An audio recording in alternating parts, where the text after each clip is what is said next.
Boa tarde a todos. Vamos dar início ao palco 1, painel 1, com o tema como a Resolução 4966 potencializou a gestão de riscos e a estratégia de negócios.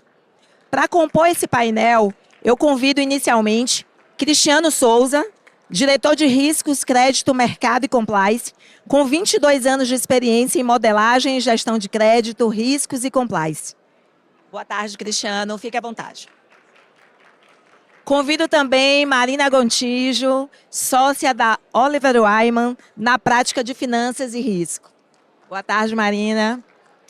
Vinícius Pinella, head de riscos do C6, com 14 anos de experiência na área de gestão de riscos de instituições financeiras. Boa tarde, Vinícius. E, como apresentador desse painel, eu convido Maurício Teramoto, diretor da B3, acaba de chegar à B3 com a missão de impulsionar a BU Dados e Analytics após mais de 20 anos de atuação no setor bancário do Itaú, Recovery e C6 Bank. Boa tarde, Teramoto. Fique à vontade. Boa tarde, pessoal. Boa tarde, Vini. Boa tarde, Marina. Boa tarde, Cris. Boa tarde. Boa tarde. Só para entender a nossa audiência, levanta a mão quem está no palco 1. Nossa. Então, entendi. A gente está com uma audiência boa, calculo mais ou menos 45% do público que está prestando atenção. Gente, muito bacana estar aqui, acho que é uma oportunidade única de vir falar dessa mudança de resolução, dos impactos que ela trouxe. Acho que quem está ouvindo esse painel aqui, ouvindo e assistindo esse painel, deve ter tido um fim do ano bastante tranquilo com todas as mudanças que a gente teve na regulação, né?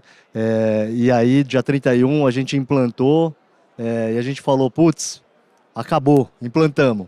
E, na verdade, acho que era só o começo, né? E todo mundo, pelo menos com as pessoas que eu pude encontrar nesse evento, que está bastante lotado de colegas e conhecidos, todo mundo está com aquelas olheiras ainda e com aquelas indagações, pensando, putz, como é que a gente faz agora, né? O que mudou, como é que faz? Então, a ideia desse painel é a gente falar um pouco dos desafios, né, que a gente enxerga com a entrada da resolução e também das oportunidades, das soluções que a gente tem que podem ajudar as instituições a ganhar mais velocidade, eficiência e dinheiro com essa mudança, né? Acho que aqui a grande mudança é a gente sair, né, do modelo que a gente tinha, que a maior parte das instituições trabalhavam de 2008-2, que está lá desde 99, que todo mundo sabe de cor, né? A reguinha lá estava colada no computador de todo mundo que é da minha idade ali.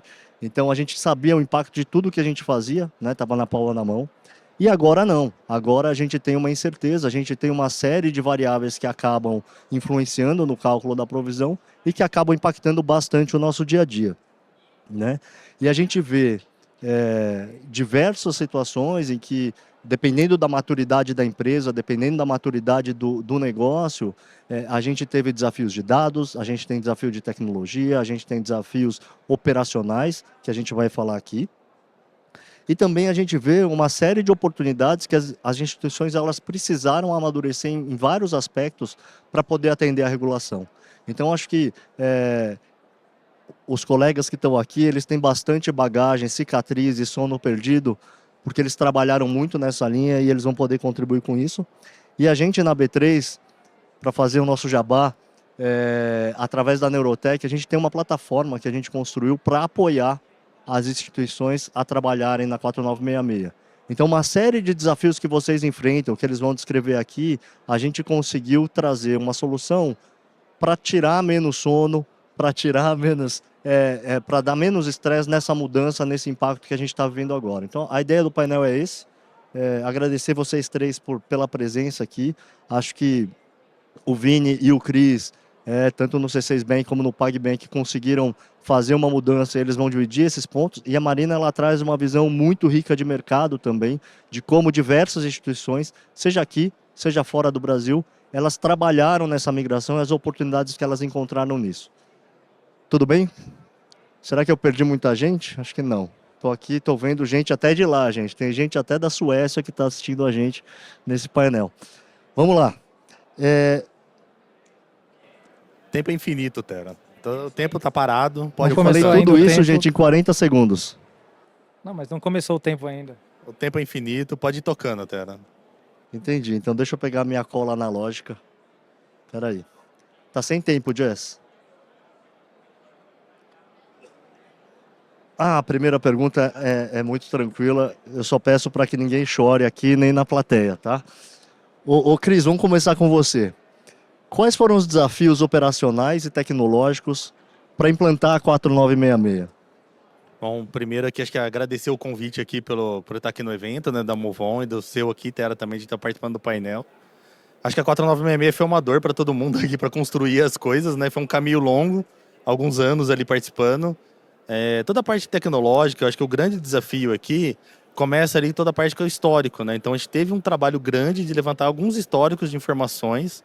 Apesar de lá na Pags a gente já tá em FRS 9 com os modelos, tinha toda uma adaptação e trazer informações novas que a gente não tinha para construir todos os modelos, né? Então a construção dos modelos ali foi um desafio tecnológico grande de trazer tudo isso, incorporar essas informações, trazer todos os estudos e colocar isso em prática, né? Porque assim, são várias fases, né? Então a gente trazer as informações, aí gerar os modelos, discutir esses resultados de negócio, que a gente vai falar um pouquinho mais para frente, mas a discussão de resultados foi um longo caminho aqui também, de como que isso vai impactar, como isso vai entrar dentro do negócio, e depois colocar isso em prática no dia a dia, os modelos ali, que foi até, não só o modelo, a integração toda contábil, né? Então, até você comentou mesmo, que a gente falou, não, terminamos o ano, implantamos tudo. Aí veio o Bacen ali com as resoluções de 3040, de toda a parte de entregar os dados para o Bacen de novo também. Isso foi um desafio grande também. Mas acho que foi um desafio bem emocionante, assim, deu para superar, deu para passar algumas noites em claros ali, a equipe que o diga, que está aqui. Mas valeu, acho que assim, a gente vai trazer ganhos aqui para o mercado, não só de padronização, mas de conhecimento mesmo. As informações entre o mercado vai ficar bem mais fácil e vai ficar mais padronizada para a gente conhecer também, né? E você, Vini, você que tá num banco que tem um histórico gigantesco ali para entender de fato LGD, etc. Tal, como é que foi os desafios? Como é que foram os desafios aí? Bom, Tera, obrigado primeiro pelo convite, tá? Você falou, né, o C6 é um banco novo, né? Então realmente tem esse desafio de construção de modelos, mas eu acho que o grande desafio ali foi a parte de sistemas legados, né? Toda essa alteração em tecnologia, mudança de stop accrual de 60 para 90 dias, prazos de write-off, né? Que na 2082 nós tínhamos prazos fixos, né? Toda essa parte relacionada a arcabouço contábil, contas COSIFs, né? Não teve só uma alteração em sistema legado, mas uma alteração nos sistemas corporativos também, né? E ali exigiu muita massa de testes, mesmo após a implementação, ainda entregando correções, entregando novas funcionalidades, né, relacionadas a 4966. E a questão de processo, eu vejo um desafio de otimização de processo interno, né? Lembrando que a gente tem ali o mesmo prazo que a 2082 tinha, né, até dezembro do ano passado, no nono dia útil, mesmo o Banco Central ele dando, mas é um prazo maior para janeiro, fevereiro e março de entrega, em abril já retorna para o nono dia útil. Então nós temos uma complexidade muito maior de cálculo, de aplicação de modelo, cálculo de perda esperada, classificação de carteira, entendimento do número, né? Eu acho que esse é também um grande desafio de ter previsibilidade agora com a implementação da 4966. Tá? Mas com 9 dias úteis, tendo mais steps e passos, a gente não conseguir otimizar tanto a geração de informações dos sistemas legados, quanto todo o processamento e geração final do CADOC 3040, para cumprir esse prazo no nono dia útil, é um desafio. E o que a gente viu, viu no próprio Banco Central, diversas instituições atrasaram o envio, né, em janeiro, fevereiro e março. Né, abriu agora já um novo desafio para todo mundo, e ter soluções que gerem, né, esses números, tanto a parte de modelagem quanto o cálculo da PDD para a geração final do CADOC, isso vai ter um ganho importante nas instituições. Bacana, bacana. Noib, você já entendeu, né? Marina, você acho que consegue ver, eu vejo que de você, de nós quatro, é quem está com menos olheira.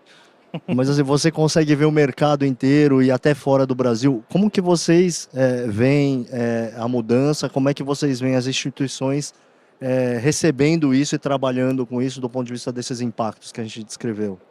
Não, perfeito. Eu tô com menos olheira porque eu passei uma maquiagem, tá? Mas aqui a gente tem trabalhado muito no tema e acho que um pouco também do que o Cris e o Vinícius falaram, acho que a gente vê de forma depende um pouco do tipo de desafio das instituições, né? Acho que tem tantas instituições que estavam ali que estão na abordagem padronizada, aquelas que estão com modelos, são desafios bem diferentes. Tem instituições que têm os próprios sistemas de cálculo, instituições que têm fornecedores. E aí também são desafios e questões diferentes, porque esses fornecedores eles foram várias instituições ao mesmo tempo querendo muitas mudanças, né? E quem tinha ali o desenvolvimento interno também tendo que aprender a desenvolver uma coisa nova. Também a gente vê muita diferença entre instituições que de alguma forma já conviviam com o IFRS 9 e aquelas que pela primeira vez estavam de fato se deparando com uma coisa diferente da 2682, que como você mesmo falou é mais intuitiva, é mais simples, qualquer um consegue fazer ali uma planilhinha de Excel para tentar simular qual que vai ser a provisão do mês seguinte, né? E dos próximos 3 meses e dos próximos 6 meses.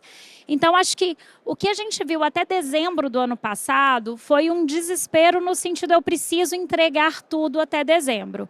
E poucas instituições, e claro que tiveram algumas, e dependendo muito desses pontos que eu falei antes, conseguiram pensar para além do deixa eu ter todos os meus modelos prontos, deixa eu ter o meu número de provisão pronto. E chegou ali no meados de dezembro, algumas instituições ainda não tinham conhecimento de qual que ia ser esse número. Então, assim, essa era a grande preocupação. E por esses pontos de eu não tenho histórico, meus sistemas estão complexos aqui para eu... Qualquer simulação, às vezes, demorava, a gente via, a depender da complexidade da instituição, demorava 20, 30 dias para eu fazer uma simulação nesse novo mundo, né? E aí a simulação ficava pronta, já tínhamos os modelos mudados. Então, assim, acho que 31 de dezembro foi, deixa eu correr que o Banco Central está dizendo que tem que estar tudo pronto, tem que estar tudo pronto. Deu no dia 1º de janeiro, acho que veio outros desafios. E aí, nesse sentido que a gente está falando da projeção, as instituições começaram a perceber o drama que é não saber qual é o número. Né? Acho que o risco estava preocupado com isso em dezembro. Em janeiro, as áreas de negócio começaram a entender o drama da área de risco. Porque as áreas de negócio também passaram a querer saber qual que é o número e não sabem, e acreditam que é um número, o número chega é outro, aí descobre que afeta a receita também. Né? O stop accrual não é só a questão do custo, vai para a receita também. Então, começaram desafios que várias instituições não tinham mapeado. E aí já vai para o drama de como é que eu faço a gestão disso aqui e melhoro esse motor para tentar ter um pouco mais de previsibilidade. Mas acho que vou voltar para você, que a gente já vai para a fase do pós-implementação. Não, bacana, foi bem rico aqui, acho que dá um gancho bom. E aí vou escolher o Pinella aqui, que eu acompanhei um pouco do pré, né? E eu lembro que a gente falava muito assim... Gente, se prepara porque a vida vai mudar, né? A implantação, putz, é cortar uma faixa, né? O depois é que pega. E aí, pegou? Muito. Eu acho que a previsibilidade do número, né? O entendimento, porque quando você tem na 4966 um portfólio crescente, né? A 4966 ela acaba machucando mais ali na entrada, né? Dado que agora... Até eu vejo um ponto positivo na 4966, que ela deu essa transparência na gestão de riscos, né? Quando a gente olha que o cliente está sendo tratado, né, desde a sua concessão, sua manutenção e para fins de provisionamento. No passado, 2082, um cliente de alto, médio ou baixo risco, né, ele era provisionado da mesma forma, né, em tese, rating A, cara em dia, 0,5%. Com a 4966, agora a gente precisa refletir a real qualidade creditícia desse cliente. Então, quando você tem uma provisão maior para um cliente com maior alto risco, você tem um impacto no momento zero, né, no PNL do negócio. Então, isso para conseguir explicar para as áreas, né, para os executivos, você muda muito a dinâmica. Né? E como o Tera colocou, a 2082 era uma tabelinha que qualquer um conseguia, de certa forma, calcular e prever o mês seguinte, né? E a 4966, ela tem um balanço, né, importante ali do estágio 1, né, do cliente de perda esperada, mas também o cara do estágio 3, né, para fins de LGD, onde na 2082 você tinha 100% de provisão, hoje, para fins de LGD, quando você tem uma operação com maior garantia, né, com colateral bom, né, você tem um ganho de provisão também. Então você tem muito essa questão, por exemplo, o produto é clean, o produto é um produto colateralizado, essa dinâmica muda muito, né, a despesa mensal, dado esses modelos. E do ponto de vista operacional, você comentou dos 9 dias úteis. Como é que está o dia a dia do ponto de vista de produção? Isso já está um relógio, já é uma operação tranquila como era quando era 2082 ou ainda é um parto, vamos dizer assim, a gente fazer ainda isso? assim é um desafio, né? Como eu falei, os 3 primeiros meses do ano, o Banco Central ele prorrogou o prazo de envio. Então, abril foi o primeiro prazo que a gente cumpriu, né? No prazo, no 9º dia útil. Mas essa otimização de processos, tá, eu acho que desde porque você tem toda uma dependência de informação de input de sistema, dos sistemas legados, né? Dos sistemas produtos. Hoje a gente tem steps a mais relacionados a toda modelagem, né? Os parâmetros PD, AD, LGD para fins de perda esperada. Isso demanda um tempo de entendimento para ver também que número que saiu, né? Qual que é o número, dado o número que estava sendo projetado ou esperado para o que está sendo realizado, né? E conseguir explicar as variações. Eu acho que esse está sendo o maior desafio, né? A carteira cresceu mais, você vai ter um impacto de PDD maior porque você vai ter um contrato, um cliente nascendo com uma provisão maior também, que a gente estava acostumado com 0,5% na 2082. Então, isso no dia a dia para entender, né, com os executivos, com o pessoal de negócio. Então, se eu produzir menos, a minha PDD vai ser menor? Vai, né, no momento zero. Tem essa dinâmica importante, mas como a Marina colocou também a questão do stop accrual de 60 para 90 dias, então você tem mais 30 dias de carrego e você acaba também engordando mais 30 dias de saldo na PDD. Então, você acaba tendo uma receita no momento ali de 61 a 90, mas se você não conseguir regularizar e recuperar esse cliente, você vai pagar esse resultado da maior que você teve agora, futuramente, quando ele rolar no atraso, né? Então isso acaba também dificultando um pouco mais a previsibilidade quando a gente está acostumado em falar de rolagens, né? Rolagens, acho que é algo que todo mundo viveu aqui, né, para acompanhar a inadimplência. Boa. E você, Cris, você já estava no IFRS 9, tá tranquilo? Tá nada, não tá não. A vida ali, assim, os primeiros 3 meses foram muito caóticos mesmo. Mesmo o paciente postergando as datas, a gente não entregou nos prazos. Isso para mim me trouxe uma reflexão de 2 pontos também ali, quando eu estava conversando com a equipe de crédito, olhando como riscos, né? Porque assim, se a gente não estava entregando, o mercado inteiro não estava entregando, e os próprios modelos são dependentes das informações do Bacen e do SCR. Então, a gente estava preocupado com a própria qualidade da concessão de crédito no momento desse início de ano e nos próximos meses, porque a concessão vai sofrer com essa falta de informação, né? Então, a gente estava tendo bastante discussão ali também com o pessoal, com a equipe de crédito, que tudo bem, a gente tem o problema, tem que entregar, tem o operacional, tem o meu lado compliance aqui de entregar toda a parte de PDD, mas a concessão também está faltando informação, né? Então, como é que a gente segura um pouco ali, ou se queremos segurar ou não o negócio, né? Para a gente, ou saber o risco que a gente está correndo, sem as informações de atraso do próprio Bacen, né? E essa era uma preocupação que a gente tinha ali também, de não trazer esse risco para dentro de casa, né? Como é que a gente controla, ou pelo menos a gente sabe, né? A gente não está aqui para evitar risco, a gente está aqui para controlar riscos. Então, como é que a gente comunica esse risco e diz que, ó, não vai ser tão bem assim nos próximos meses essa concessão que está vindo, né? Além disso, toda a parte operacional.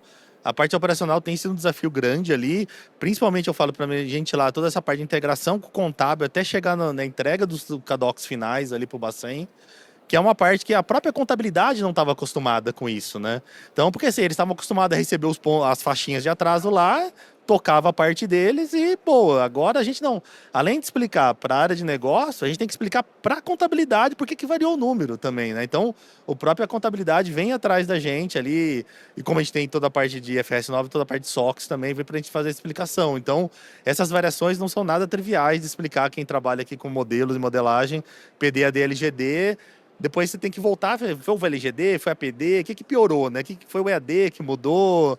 Então isso tudo traz uma complexidade de explicação e demanda muito os times para sentar e desenhar com todo mundo os processos, a gente fazer daqui para frente, né? Muito legal os pontos que vocês trazem. Marina, na sua visão, é assim em todo lugar? Pau que bate em Chico, bate em Francisco? Ou tem alguém que saiu ileso e está dormindo feliz já? Bom, acho que assim, até pensando na experiência internacional, né? Quando a gente sabe que IFRS 9 e 4966 tem algumas diferenças que são doídas aqui, mas quando a gente olha, né, para outras instituições financeiras que estão nesse mundo de perda esperada já desde, né, 2017, 2018, como que a gente foi vendo a evolução ao longo dos anos para ficar menos doído, né? Acho que tem alguns pontos importantes. Acho que tem o mundo risco, modelagem, que foi se adaptando e foi aprendendo a fazer modelos de provisão de perda esperada. Modelos mais calmos, menos voláteis, modelos que eu consigo explicar na linha do que o Cris e o Vinícius mencionaram. Eu preciso explicar a variação da provisão de um mês para o outro. Eu preciso ter um waterfall perfeito que me diz o que é mudança de parâmetro, o que é cenário macroeconômico, o que é a variável X do modelo que fez. Então, assim, ter essa visualização muito clara foi algo que as instituições aprenderam a fazer e, às vezes, você precisa mudar seu modelo para garantir que você vai ter esse waterfall bem explicado ali, né? Então, acho que a evolução na modelagem, até simplificação de muita coisa, né? Os próprios modelos de LGD, você vai vendo uma forma de tornar as coisas mais simples, explicáveis e que você vai conseguindo controlar ali volatilidade e sem punir muito nível, né? Toda a parte de fator macroeconômico, como é que eu uso isso a meu favor. Então, tem toda essa parte de modelagem. Quando a gente olha para o que também já foi mencionado aqui, a governança dentro da instituição. Isso também foi algo que foi evoluindo muito nessas instituições. A área de risco, de finanças e de negócios, todo mundo vira expert de provisão de uma forma. Aconteceu na 2682 também, é natural, e agora vai acontecer nesse novo mundo. E quão mais rápido isso acontece, menos doloroso isso fica. Então, essa governança entre essas três áreas, garantir que essas áreas se falem, garantir que um ponto que a gente também já foi mencionado, uma carteira que está nascendo, que eu vou ter que colocar muito mais provisão ali na cabeça. Como é que eu não vou matar um negócio? Eu preciso, área de risco, falar com a área de crédito e entender como é que a gente consegue esse equilíbrio na hora que eu estou pensando nos meus modelos aqui de provisão, né? Então, essa evolução da governança entre áreas e elas conseguirem falar a mesma língua também é algo que a gente viu nos bancos que foram passando a sofrer menos com o tempo, né? E o motor de simulação ali muito ágil. Aquela planilhinha da rolagem que a gente já mencionou várias vezes, ela precisa continuar existindo. Só que não vai ser mais uma planilhinha, né? Ela vai ter que ser ali um motor muito mais robusto por trás, que vai ter cenários macro, vão ter modelos, vão ter que pegar dados de diferentes sistemas, mas ela vai continuar tendo que existir. E quão melhor for essa sua nova planilha, muito menos sofrido vai ser essa conversa com a área de negócio, com a área de finanças, pensando em orçamento. Então, assim, essa é a outra área que as instituições elas precisam, aquelas que ainda não fizeram, garantir que elas têm esse motor ali de simulação dessas provisões fácil, porque elas vão precisar simular um modelo novo. Qual que é o impacto de eu mudar um modelo de PD na minha provisão, na minha concessão, na minha precificação? Né? E a ponta, eu vou mudar meu modelo de PD, a ponta vai ser prejudicada com isso? Como é que eu garanto que eu não vou prejudicar a ponta? Que aí, quando a gente fala da governança com a área de negócio, vai até para a parte de incentivo. Qual que é o pedaço da provisão que tem que chegar lá na ponta? Qual que é o pedaço que tem que ficar aqui no mundo risco? Né? É justo que um modelo descalibrado, a ponta pague por isso? Um cenário macroeconômico pior, como é que eu vou dividir o custo disso entre as diferentes áreas? Então, as instituições que vão se organizando para ter essas conversas e ter as ferramentas corretas para ter essas conversas, elas com certeza sofrem menos. Mas não é coisa de ser feita em 2, 3 meses. Acho que 2, 3 meses todo mundo sofre mesmo.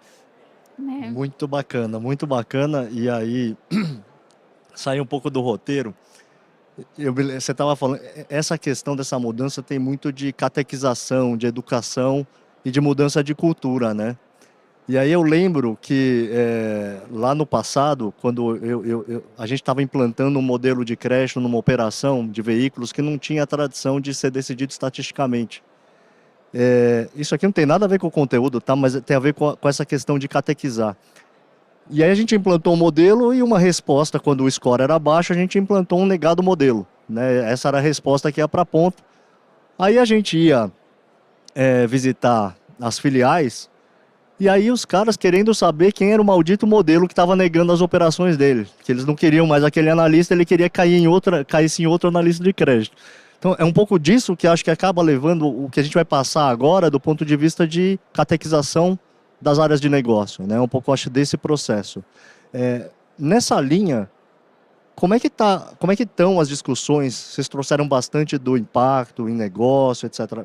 Como é que estão as discussões com as áreas de negócio com a mudança da regulação? Né? Mudou o papo? Não, obviamente tem a questão da mudança do provisionamento, mas como é que é essa conversa? Eles já compraram? Eles precisam aprender? Como é que vocês veem isso? Você quer começar, Cris? Com a área de negócio, acho que é um desafio, que nem a Marina comentou aqui, né? Porque agora todo mundo quer entender de modelo, né? Todo mundo quer saber como isso funciona, quem é o modelo, né? Quem é o modelo que está fazendo aquela conta que está estragando meu resultado aqui. Mas isso é bom, porque traz o pessoal para cá também, né? Traz para entender um pouco a complexidade. Tem os desafios disso, de como que a gente vai trocar modelo. Acho que essa é uma discussão que a gente precisa passar ainda. Acho que todas as instituições vão passar nisso ainda. Na hora que os modelos descalibrarem, não está mais acertando, como é que a gente vai trocar esses modelos, né? Vai ser no próximo orçamento? Vai trocar agora? Vai trocar para o ano que vem? Como é que a gente faz tudo isso? E para a área de negócio também, entender que nem o Vini comentou. Não adianta trazer qualquer cliente. Se eu trouxer qualquer cliente, eu vou pagar mais PDD. O modelo ele não é perfeito, os modelos estão longe disso, né? Longe de qualquer coisa disso, mas ele é sensível. Se você trouxer uma carteira pior, você vai pagar mais, entendeu? E tem um outro ponto também que pra gente lá pegou muito no dia a dia também, que é assim, a própria 4966 trouxe alguns produtos com provisão que não existiam na 2082, né? Então toda a parte ali de TVM e até pra gente ali como fintech, né? Com toda a parte de adquirência que antes não tinha provisão de PDD, né? Porque eu tenho todo o meu recebível ali e lá como se fosse um banco de atacado, você tem o risco das próprias instituições financeiras ali, né? E você vai aqui no Brasil, tem 300 instituições financeiras emitindo cartão. Então você vai do Itaú ao, né, pequenininho lá na frente que tem outro risco de crédito. Então até para a própria, não, mas eu tenho recebível, eu tenho certeza que eu vou receber aquilo. Eu falo, não, mas você tem um banco do outro lado que precisa de pagar, que também tem seu risco de crédito, né? Então, isso numa operação de varejo é quase uma conversa que você não consegue ter, às vezes, com as pessoas. Você tem que sentar com a própria contabilidade, explicar com eles, com a tesouraria, sentar isso e discutir esse risco do negócio que ele tem ali também, que às vezes nem ele sabia que tinha. Né? Porque quando você está falando das operações ali de consignado, cartão, são operações que as áreas já entendiam um pouco desse risco. Agora você começa a entrar em produtos que o pessoal nem lembrava que esse risco existia. Mas ele existe e está lá. Então você tem que sentar e discutir com eles e explicar como funciona. É um outro mundo. Agora é diferente. Agora você vai pagar a provisão. Se entrar mais cartão desses outros bancos, vai ter mais provisão. Não vai ter jeito, entendeu? Para você, Vini. Vamos lá. Eu acho que as áreas de negócio, né, ela virou uma chavinha. Né? Surgiu um interesse sobre PDD, sobre provisionamento, né, sobre a gestão de riscos. Né, muito por toda essa dinâmica nova, né? Vou dar um exemplo em cartão de crédito, produtos rotativos, né? A gente tem, pela 2082, limite não precisava ser provisionado. Hoje você tem a figura do EAD. Então, se você dá mais limite, você vai impactar também sua PDD. Então, a área de negócio ela começa a querer entender no detalhe. LGD, LGD, consequência da cobrança, como está indo minha cobrança, né? Como está recuperando meu produto? Né? Essa questão que eu comentei anteriormente de cliente em alto, baixo ou médio risco, né? Onde ele vai focar realmente o negócio dele, a operação dele está bem precificada, né? Ele vai precisar revisitar. Se ele manter carteira estável, é um impacto. Se ele crescer, carteira é outro. Né? Então você acaba tendo a área de negócio muito mais próxima, curiosa pelo assunto. Né? E é quase uma troca diária hoje com eles ali. Né? Antigamente fechava o número, né? A gente tinha o número, aí explicava o porquê daquele número. Não, hoje não, eles já estão querendo previamente entender, né? Até para poder projetar, que eu acho que é uma questão de desafio é orçamento, né?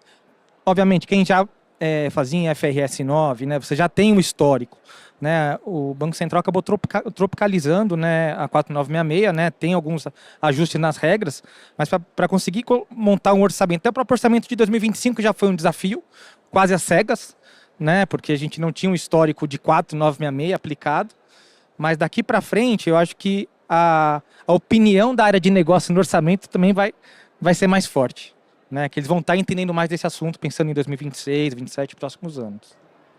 Muito bacana. Marina, quer contribuir um pouco com essa visão de negócio? Sim, acho que sim. Acho que um dos pontos que vocês mencionaram, né? A área de crédito ali, ela, de certa forma, ela estava sempre... Ela sempre se preocupou com a provisão, mas a provisão eram as letrinhas que ela não precisava perguntar para a área de risco. Ela mesma já estava ali. Acho que um ponto muito relevante, até pensando no lado bom dessa nova norma, né, é que agora a área de crédito ela vai ter que se importar com a cobrança, porque a cobrança muda a provisão. Na 2082, isso não era direto, e agora é direto. A LGD é um dos parâmetros e, eventualmente, a depender do segmento, ele é mais importante até do que a PD. Então, agora a área de crédito ela vai procurar pensar em qual que é o melhor produto ali. Ela poderia já ter alguns incentivos ali de mitigador, mas agora é muito direto, né? Mesmo aqueles produtos sem garantia nenhuma, ela está se preocupando com a cobrança. E a cobrança ela ganha um protagonismo mesmo nessa nova norma, né? Até a régua de cobrança precisa ser adequada. Eu não posso deixar passar a barreira dos 30 dias. Então, a área de cobrança ela também está tendo que se reinventar aqui, de alguma forma, mudar a estratégia, porque a estratégia está mudando para o mercado inteiro. Então, fica ainda mais perigoso se você não cobrar logo, porque está todo mundo cobrando muito rápido. E se você não cobrar, você vai ficar lá no final da fila. Então, assim, muda completamente a dinâmica de cobrança no mercado. E até o custo de você ter uma carteira em atraso, né? Então, pensando em Europa, o que a gente viu com o IFRS 9? Um aumento absurdo de securitização de carteira. Começou-se a criar um mercado muito maior de venda de carteira. Não só carteira em atraso, mas também carteira em dia. Carteira em que minha provisão está alta demais e eu preciso tirar aquilo do meu balanço. De novo, isso não era tão relevante na 2682 e passa a ser. Então, assim, e começam a se criar novos nichos de negócio também, né? E você aprender a ser eficiente nesse novo mundo é muito diferente de ser eficiente na 2682. E isso vale competitividade, porque, de novo, cada um vai decidir o quanto que vai passar aquilo para preço. No ponto que eu estava falando, o que eu vou colocar lá na ponta, é também o que eu quero passar para o meu consumidor final. O que ele tem que pagar desse novo custo de risco de crédito, porque é o que a gente sempre fala, né? Está mudando o contábil, a perda lá no final é exatamente a mesma, mas o custo dessa perda ficou maior. E se alguns bancos passarem tudo para o consumidor final e outros não? Então, eu mudo a dinâmica de competição por preço aqui também.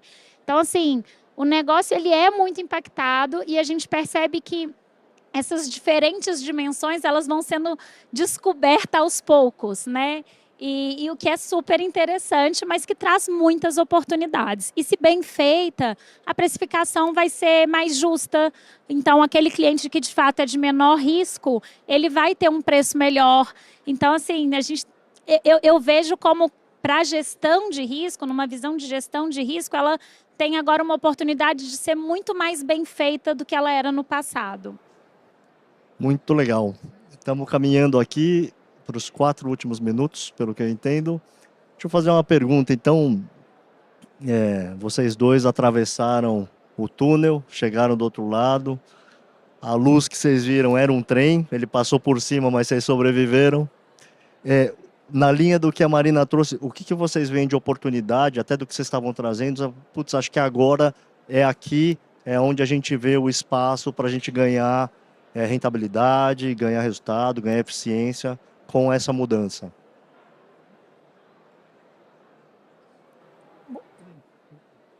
Bom, Deu barulho. Bom, eu vejo que a própria questão dos produtos, né? Quando a gente fala, putz, eu vou antigamente você tinha muito uma visão muito de capital, né? Alocação de capital.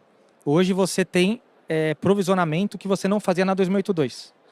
Então, você acaba revisitando, sim, né, quais os produtos você vai dar prioridade, né, não só para fins de capital, mas também para fins de balanço, porque a gente sabe que antigamente você podia ter um veículo, um consignado, um cartão de crédito, todo mundo nascia com 0,5%, né? E você tem chamada, né, de capital diferente para cada produto desse. Então, antes você tinha uma visão muito de olhar a alocação de capital, agora você continua tendo alocação de capital com esse plus, com esse adicional de quanto a gente vai ter a mais de PDD, né, chamado ali no momento zero, de acordo com o perfil da sua operação, né? Vale mais a pena eu dar mais limite para o cliente, sendo que hoje você tem essa visão de EAD, né, que você tem que provisionar, de certa forma, parte do limite, né, que na 2082 não tinha. Então, em 2082, eu tinha que preocupar com capital para fins de limite, hoje não tem mais, né? Então, você acaba tendo essa junção, né? E quando a gente pensa em estratégia, né, de negócio, aí você vai sentar com crédito, com cobrança, com área de negócio, com finanças, contábil. Tem uma mudança fiscal importante também, né, na 4966, com a visão de perda em corrida, que era diferente da 2082. Então, até para fins fiscal, né, você pode ter até um ganho, né, porque você vai ter agora um cálculo diferente, onde você vai usar a perda em corrida. Tá? Eu acho que isso, estrategicamente, vai ser uma mudança grande nas instituições. Eu acho também que a oportunidade grande 4966 traz também é a parte da gente ter, como a gente começa a trabalhar com essa parte do cliente, entender o modelo, a PD e a AD, tem a parte de produtos, mas também traz a oportunidade de a gente olhar o cliente como um todo, ter uma visão cliente maior, e é isso que o Vini comentou, assim, eu vou dar esse crédito, esse custo que eu tenho, eu vou alocar onde? Qual que é o produto que vai ser melhor para o cliente, que vai me trazer mais rentabilidade para o negócio, entendeu? Então, tem a oportunidade de ter modelos, visão cliente, né? A gente olhar o cliente como um todo, otimizar a alocação de limites e crédito dentro dos produtos do cliente, né? Para a gente poder atender o melhor como o cliente ter, fidelizar o cliente e trazer a rentabilidade para cá também, entendeu? Então, acho que assim, traz a oportunidade desse olhar como um cliente, né? Porque antes, como era tudo 0,5% para tudo, fica tudo fácil, né? Gente, vamos alocando aqui conforme o cliente vai pedindo. Agora não, a gente vai ter que criar uma otimização cliente para isso, né? E essa visão cliente traz a oportunidade de a gente otimizar a carteira de crédito, otimizar o crédito e otimizar o pedido do cliente também, equalizar as duas coisas. E modelagem, os modelos por trás vão permitir isso de uma maneira mais simples, né? Não sei se é mais fácil de explicar, mas mais simples de fazer. Mais fácil de explicar eu não sei, mas mais fácil de fazer para quem sabe, quem entende ali um pouco de modelagem, né? E acho que uma visão importante também é a parte de cobrança aqui, só para complementar, que é o prazo de cobrar o cliente mudou, né? Porque o LGD e as regras que o Bacen trouxe aqui de usar a taxa como o valor, trazer a valor presente todo o custo de cobrança ali, ou a receita de cobrança, não dá mais para cobrar o cliente em 2 anos. Antes você cobrava em 2 anos. A média lá que a gente tem olhado agora, depois de 8 meses, não é melhor nem cobrar o cliente mais. Vai ficar mais caro eu cobrar o cliente do que ficar com ele. Então, isso que eu tenho escutado. Até a Marina pode falar um pouco de mercado, mas que a gente tem ouvido assim. Então, esse prazo de cobrança não adianta mais cobrar para frente, entendeu? Então, é uma oportunidade de otimizar a cobrança também, entendeu? Bacana. Marina, quer complementar? Não, acho que estou preocupada com o tempo aqui, mas acho que nesse ponto da cobrança é interessante, né? Que aqui tem toda essa questão da taxa para trazer o LGD. A gente também não pode esquecer que é um parâmetro contábil aqui, né? Que o Banco Central está colocando e que é realmente muito punitivo para o mercado brasileiro. De fato, é igual à norma IFRS 9, mas em outros países a gente não tem o stop accrual, aqui a gente tem. E aqui as taxas são em uns níveis um pouco acima do resto do mundo. Então, de fato, é muito punitivo. Mas, de novo, é aquele ponto de não vai afetar, não vai conseguir diminuir minha provisão, mas é recurso que está entrando, né? Então, a instituição também tem que pensar quanto que aquele dinheiro vale para ela, né? São considerações que precisam ser pensadas ali na gestão da carteira. Eu acho que, de forma geral, um grande ponto é que a gestão aqui do número da provisão, a gestão deveria ser uma gestão da carteira de crédito mesmo, e essa nova norma, ela tenta fazer com que essa gestão seja feita de uma forma mais eficiente, né? E então ela custa caro, ela custa muito caro. Aqui no Brasil ela custa mais caro ainda, mas também ela vai fazer com que a gente tome decisões mais acertadas no crédito. Bacana. A gente não é o último ainda.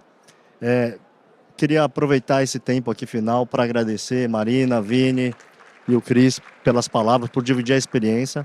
Acho que é bacana, gente, a gente perceber, né, que vocês não estão sozinhos nesse barco. Acho que tem bastante gente que sofreu os mesmos impactos que vocês sofreram. Muito bacana ver o quanto que a mudança de resolução vai trazer mais maturidade, oportunidades de novos negócios, de mudar a forma da gente gerir e de criar saídas e nichos. Acho que a Marina comentou bem, que vão aparecer de negócios para a gente fazer e mudar a forma como a gente fazia até então. Né? Acho que isso é muito legal. E aí, por fim, acho que eu queria fazer um convite para vocês visitarem o nosso stand ali da Neurotech, da B3. A gente está trabalhando muito nessa questão que foi colocada de eficiência, de planejamento, de previsibilidade, que eu acho que é o principal desafio que a gente tem aqui. Né? O Vini estava antes da reunião aqui falando com uma pessoa, por acaso era uma pessoa relevante, explicando por que o número estava diferente do que ele tinha falado que ia ser. Né? Então, essa mudança, até ela amadurecer, leva um tempo, mas a gente está aqui com algumas formas de apoiar, e independente disso, acho que todo mundo aqui está amadurecendo bastante com a mudança da regulação que a gente está enfrentando. De novo, obrigado vocês pela audiência e até a próxima. Obrigado, gente. Obrigado.